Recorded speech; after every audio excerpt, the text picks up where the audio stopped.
নমস্কার, 7 hour news নেটওয়ার্কে আপনাদের স্বাগত। 2024 লোকসভা নির্বাচনের আগে 2023-এই পথশ্রী রাস্তাশ্রী প্রকল্পের কথা ঘোষণা করেছিলেন মুখ্যমন্ত্রী মমতা বন্দ্যোপাধ্যায়।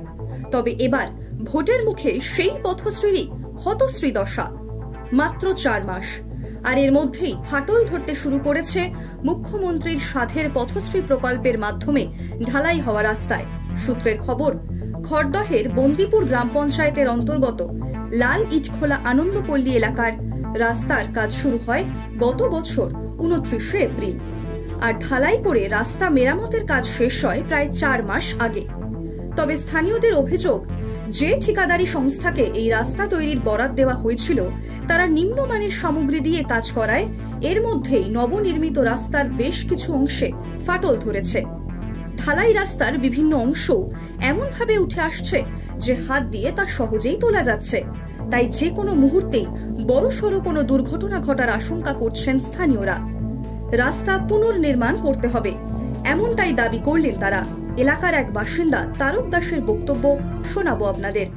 আমাদের রাস্তা ভেঙে যাচ্ছে, আর গিয়ে রাস্তা পুরো কাঁপছে, কিছু নেই, মানে পুরো একদম পুরো নিচ থেকে একদম পুরো খোগলা হয়ে গেছে। মানে যখন তখন একটা বড় সড়ো দুর্ঘটনা ঘটতে পারে। এটা বন্দিপুর পঞ্চায়েত। 4 মাস অসুবিধা হচ্ছে গিয়ে সব উঠে যাচ্ছে, যখন তখন একটা বড় দুর্ঘটনা ঘটতে পারে। আমরা রাস্তাটাকে আবার পুনর্নির্মাণিত করতে চাইছি।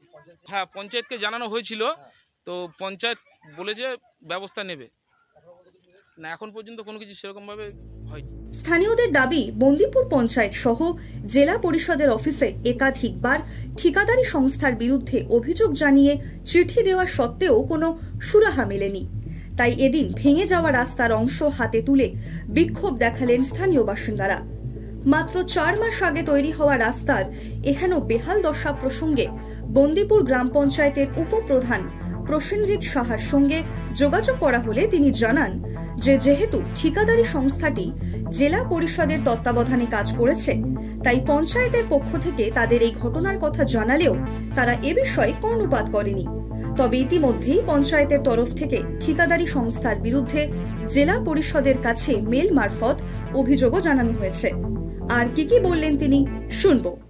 এই যে রাস্তাটার কথা আপনি বলছেন, আমি জানি রাস্তাটা 4 মাস আগে তৈরি হয়েছে, ঢালাই রাস্তা। সে কোম্পানি এমন বাজে কাজ করেছে, এটা জেলা পরিষদের কাজ, এটা পঞ্চায়েতের কোনো কাজ না। সেই নিম্নবর্তী কাজের জন্য সে কোম্পানিকে আমি কন্ট্রাক্টরকে বলি, সে কন্ট্রাক্টর কোনো তোয়াক্কা করে না, যেহেতু জেলা পরিষদের কন্ট্রাক্টর, তাকে আমি চিনিও না ভালোভাবে। খুব বাজে কাজ করেছে। এলাকাবাসী আমাকে দীর্ঘদিন বলার পরে আমি আমার নিজের পঞ্চায়েতের প্যাডে জেলা পরিষদের ইঞ্জিনিয়ারের কাছে আমি লিখিত রিডিং কমপ্লেন করেছি। তারা বলেছে, আশ্বাস দিয়েছে, দেখছি কি করা যায়। এটা সাধারণ মানুষ তো ভুক্তভোগী, তারা তো দুর্ঘটনা ঘটছে, বিভিন্ন রকম সমস্যায় পড়ছেন, তো এই নিয়ে তারা চাইছেন এটা সুরা।